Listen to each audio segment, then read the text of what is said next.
Since 2015, Pop Health Podcast has brought to you some of the best minds in healthcare, including leaders from government, not-for-profit, and investor-backed powerhouses, as they share successes, failures, and how our audience can move forward in today's constantly evolving healthcare world. Thank you for joining us for today's episode presented by 24 Hour Home Care. Hello, everyone, and welcome to another episode of Pop Health Podcast. I'm Gavin Ward, host of Pop Health Podcast. In today's episode, I had the opportunity to sit down with Michelle Dibuduo, who is the Executive Director of the Valley Caregiver Resource Center, one of the 11 caregiver resource centers in California. Now, typically, when we think of healthcare, we think of treating the patient or the individual needing the care. But the caregiver resource centers are actually supporting the caregiver, typically a family caregiver or other designated unpaid caregiver that's offering support. These caregiver resource centers are located across the state. And today we drill down into the Central Valley area where Michelle's organization serves 9 different counties, providing caregiver support, things like respite, but also doing things like HICAP programs and ombudsman programs. Today's episode, we hear how caregivers are facing certain challenges, how they're overcoming them, and ultimately the support and resources that are available to caregivers here in California. We hope you enjoyed today's episode. Feel free to check out other episodes of Pop Health Podcast by visiting us at pophealthpodcast.com, checking us out on our YouTube channel, or listening to us wherever you listen to your podcasts. Thanks, everybody. Enjoy today's episode. Michelle, thanks so much for joining the show today. Thank you for having me. You're very welcome. So, Michelle, one of the things we like to do when we kick off our shows before we get into the kind of core content is get to know the guest a little bit. And the first thing we like to do is ask if you can share something about yourself that may be something folks may not know, a surprise, something about your life, maybe outside of the workplace. Well, the biggest surprise I think I have is that I have 7 grandchildren. The youngest is 18 months, and the oldest one is going to be 18 years next in May. Okay, awesome. And are they all within driving distance? Or yes, thank God, yes. Oh, awesome. So I'm guessing holidays and birthdays are a busy time for you. Absolutely. And that's the other thing we do have that's a little bit different with our family. We have about 65 immediate family, and we all live in Fresno. Except for my one son who lives in 3 hours away. Wow, which is not driving distance, a long drive. I'm about 3 hours. I'm about 3 hours from Fresno, so I kind of know that 3-hour distance. Oh. That is awesome. 65 immediate family members. So when you have a holiday where you all try to get together or some type of event, does someone have a big enough house to host, or like how do you pull that off? Well, honestly, I had the last event. And It was at Thanksgiving, and I don't have a very big house, and we had 60 people there, and we just had people inside and outside, and everybody had a place to sit. We just put tables, and it was a beautiful event. Oh, that is awesome. Very good. Well, there were probably many caregivers in your family, and that'll be the main content of today. So before we jump into that and the Valley Caregiver Resource Center, give us a little bit of your background, Michelle, where you grew up. Did you grow up in Fresno? And ultimately, how you ended up serving caregivers and older adults. Walk us through that journey. Okay, great. I grew up in Clovis. I've never moved or lived anywhere else. Went to Clovis High School, started out at parochial school, and then moved on to the public school system, which was great. And then I went on to Fresno State. My background is accounting. And I did it mainly with our family ag business. And then I got involved with this area because my mom had dementia. And we were introduced to Valley Caregiver Resource Center. Oh. And so what we wanted is, since I have such a large family, we didn't have an issue with people taking care of my mom. Okay. I have 4 other siblings. And so it was more like, teach us what else we need to do, because we were running her ragged, trying to keep her active. And so we had a family consultation meeting with my predecessor, and this is over 21 years ago. And that was my first exposure. And that's how, at that point, I just realized when taking care of my parents, how the senior population is truly underserved. And they're not respected. They're not given their dignity, be it the doctor's office or any healthcare facility. And so I went to the executive director and I asked her, I said, why is this happening? Why aren't people respecting seniors? And at that time, I wasn't a senior. I was only 41. And she said, well, go out and educate them. So I became a volunteer here. Wow. So you started as a volunteer, Michelle. How did you eventually transition into taking a leadership role or even your first employment with the with the Caregiver Resource Center? As I started as a volunteer, that role just kept growing. So first I did outreach, just trying to educate doctors' offices. And then I was asked to help with classes, teaching some classes, which I love to do. And then after that, I helped with fundraising. And then it'll be 12 years in May. They asked me to be the executive director. Wow, that is awesome. What a cool story. So may I ask, okay, so 12 years in leadership. Okay, so let's go ahead and jump in and learn a little bit more about caregiver resources in general, and then we'll drill down to what you guys are doing there in the 9 counties your organization does some different things in. So Michelle, being a caregiver resource center and your client being the caregiver, what are some of the common challenges that you see among unpaid caregivers? Basically, the main challenge is they don't know the resources that are available to them. The second one is they don't know how to do self-care. Many times they're thrown into this position without any idea that it's coming up. And let's just say an example is, dad broke his hip, he's in the hospital, and they think, okay, we're going to bring dad home for 2 weeks. And then all of a sudden they realize, oh gosh, dad has some cognitive issues, or mom's been taking care of dad. And all of a sudden it went from a short-term stint to long-term, and they're not prepared to do it. So I think that's one of the second challenge. The third one is finances. Yeah. People prepared. We have a population that squirreled away their money, but because, the costs have gone up, they're living longer.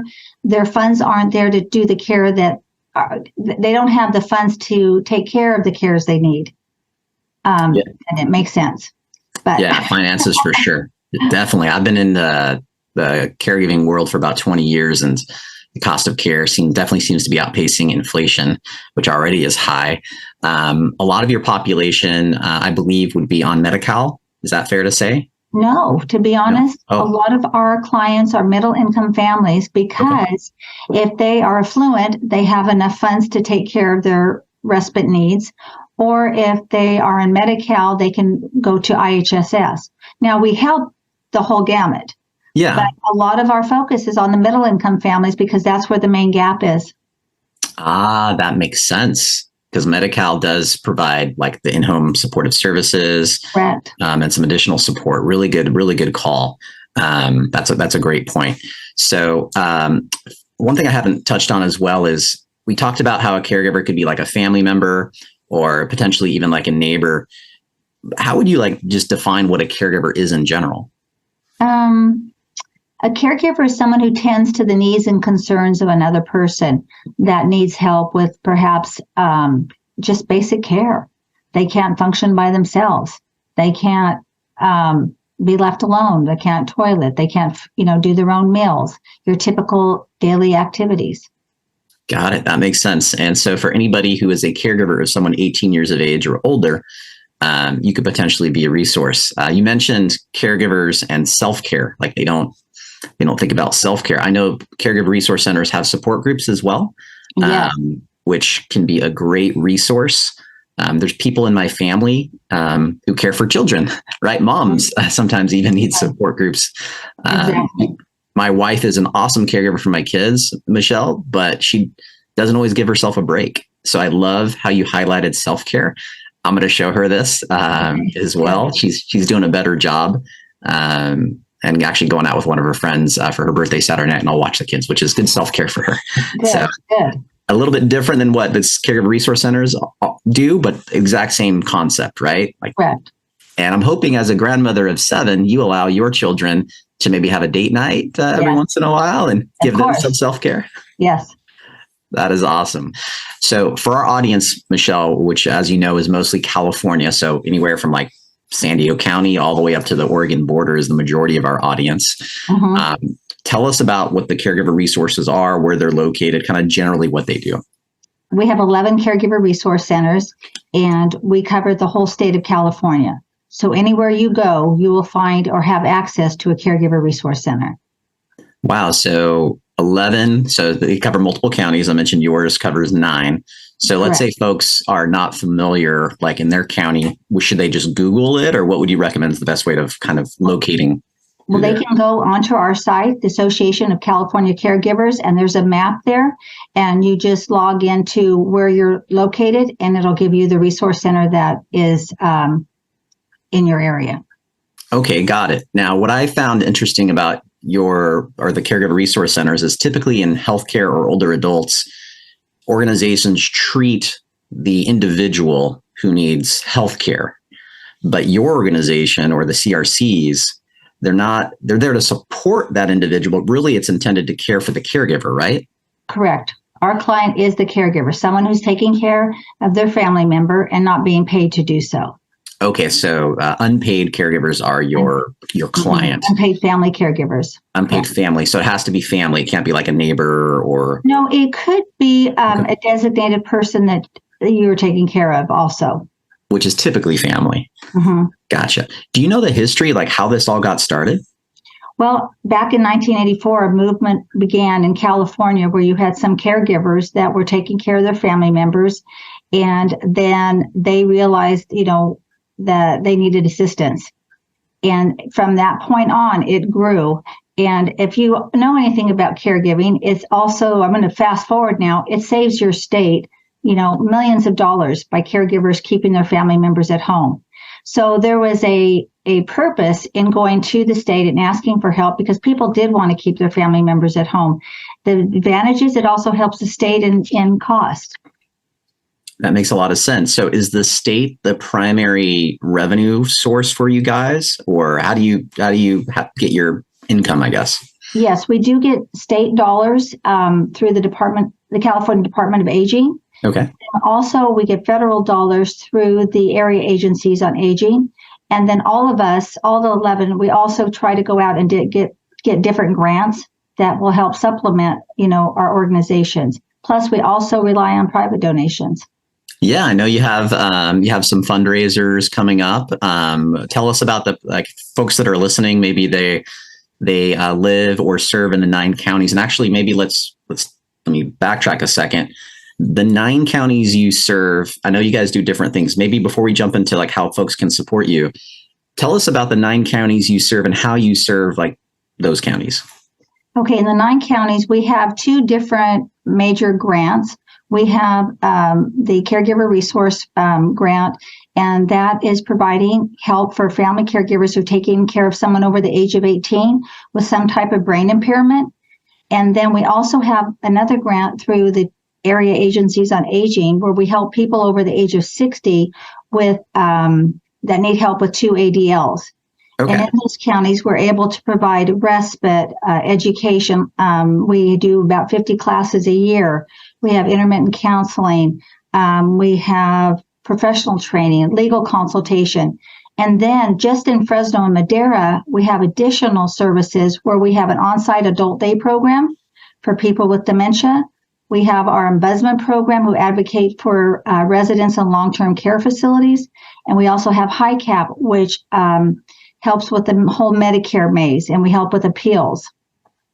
Yeah, HICAP is an awesome resource, folks. If you're not familiar, I forget exactly what HICAP stands for, but I know each county has these navigators that help folks navigate the maze of Medicare and insurance options. It's completely free. And it's great to hear that your organization, Michelle, does that in Fresno and Madera. Mm-hmm. HICAP program. Yes. Right. Okay. Awesome. Now, you mentioned respite, which is a hot topic for a lot of folks here in California who need a break. For this respite program, is it volunteers that go out and help families, or is it caregiver agencies that you guys help pay to help the families? How does that work? We have 2 components that we work through. We work with vendors or in-home care agencies, and what we do is we pay the in-home care agency to go out into the home and help people. And then we also have a component where it's direct pay. So if somebody's using a friend or a neighbor, we will get a contract with them and then they provide the services. Wow, that is awesome. That's great. That's such a needed service. Very cool. And is this, well, I know you guys do that. Is that something let's say folks are listening from outside of your 9 counties. do the caregiver resource centers, when it comes to respite, have maybe not exactly the same programs, but if I live in, let's say, Northern California, is it likely that there might be something similar? Oh, absolutely. They're pretty much standard all the way across. Okay, awesome. And I'll probably ask you this a few times. I forgot to write it down. What is that association again that folks can help identify their local caregiver resource center? It's the Association of California Caregiver Resource Centers. Association of California Caregiver Resource Centers. Okay, great. That is awesome. So let's talk more about your particular resource center. I keep calling it the Central Valley Caregiver Resource Center, but really, folks, it's Valley Caregiver Resource Center, which is intended to be the Central Valley. So you've been there 12 years. Tell us kind of about the layout. You mentioned high cap, ombudsman. Do you have like an army of staff and volunteers, or how's your team kind of laid out? Well, we have about 44 staff currently. Okay. 2 of our programs are mainly volunteer-based. That's our high cap. And just so you know, high cap is health insurance counseling advocacy program. There you go. Thank you. So our investment program has about 40 volunteers. And we need those volunteers because we have to advocate for every resident in every facility. So we have over 220 assisted living facilities, or called RCFEs, residential care, and we have 37 skilled facilities. So they need to go to each facility minimum once a month, and then they need to go back if there's any other causes that, would require them to return. Got it. So if I work in a facility, am I is there a specific time and date that they come, or is it kind of these unannounced visits just to make sure everything running smoothly? Unannounced visits, different times and different dates. Okay, awesome. I met one of your ombudsmen and was helping her with a caregiving question that she had, and she was super nice and definitely great. Seemed to care. So are ombudsman programs generally volunteers? Well, they have to be volunteer-based because you can't have enough staff to do it. So we have 6 staff, and then we have the additional volunteers. Okay, awesome. So let's talk about, you talked about the different funding that comes from the state and other organizations. You mentioned private fundraising as well, which was something you did as a volunteer. For folks that are listening, let's say they live in the 9-county area that you serve and they want to get involved. Well, let me backtrack. Besides fundraising, are you always seeking volunteers? Are you fully staffed? Do you have professional roles open? Tell us how folks can get involved, whether as staff or volunteers. At this time, we just have one opening, which we're proud of, but times change. And so there could be always openings. Our caregiver program, we're looking at starting to add some volunteers, but you have to be very well trained. As having a social work background would be helpful. Again, the other 2 programs are always looking for help. As far as our fundraising component, we're looking for volunteers just to help with we have 2 major events that come up, and we're also looking for people that can help with grant writing. Okay, awesome. So the 2 big events you have coming up, tell us about those. We have our 10th annual golf tournament. It's at Dragonfly in Madera. We're almost full as far as golfers, so that's exciting. Awesome. But we're always looking for sponsors to help promote the event. And then we have our gala, which is our 27th one in October at the Clovis Veterans. And it's a semi-formal event. We have a sit-down dinner with Pardini's catering. And our theme this year is Under the Tuscan Sun. All right. Awesome. Well, you did mention, and I referenced it a moment ago about how you started as a volunteer and you did fundraising. I have to give you kudos. I hope you don't mind me mentioning, but when I first met Michelle, shortly thereafter, she made sure I was aware of the fundraising opportunities we can support her with. So kudos to you. I know that's not an easy task, but definitely wanted to give you the opportunity with our audience. So folks, whether you're here in the 9 counties or the other parts of the state where caregiver resource centers are, I'm sure everybody listening, I think every human being could benefit from the caregiver resource centers. So I encourage you guys to check them out. I went through this pretty quickly, Michelle. I want to make sure I give you the opportunity to touch on things that I may not have touched on today. What else about your organization should we be aware of?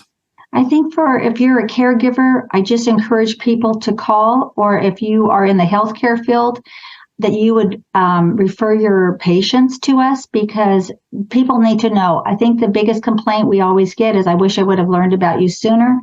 And all it takes is a phone call to our agency, and then you are assigned with your own family consultant, someone to walk the journey along with you so that you're not alone. People don't have to start this from scratch. We have the resources to help them through whatever they're going through. That is awesome. And tell us your particular team's website. It's valleycrc.org. valleycrc.org. And again, folks, encourage you guys to check it out. I've had the opportunity to actually be at Michelle's organization about a month ago and meet a big part of her team. And I'm so glad I know about resources like you. I've been able to help my own dad who battled dementia, similar, it sounds like, to a journey that you had to deal with. And I was fortunate to be aware of groups like yours and others. So again, folks, that is valleycrc.org or .com, I'm sorry. .org. Well, Michelle Dibuduo, did I get that right? Great. I practiced a couple times, took me a second. The executive director for Valley Caregiver Resource Center has been our guest, folks. Again, if you guys want to learn more about caregiver resource centers, check out the Association of California Caregiver Resource Centers, or if you're in the 9 counties that Michelle's team serves there in the Central Valley, valleycrc.org. Michelle, thank you so much for joining the show today. Thank you so much for having me. Thanks everyone for tuning in to another episode of Pop Health Podcast.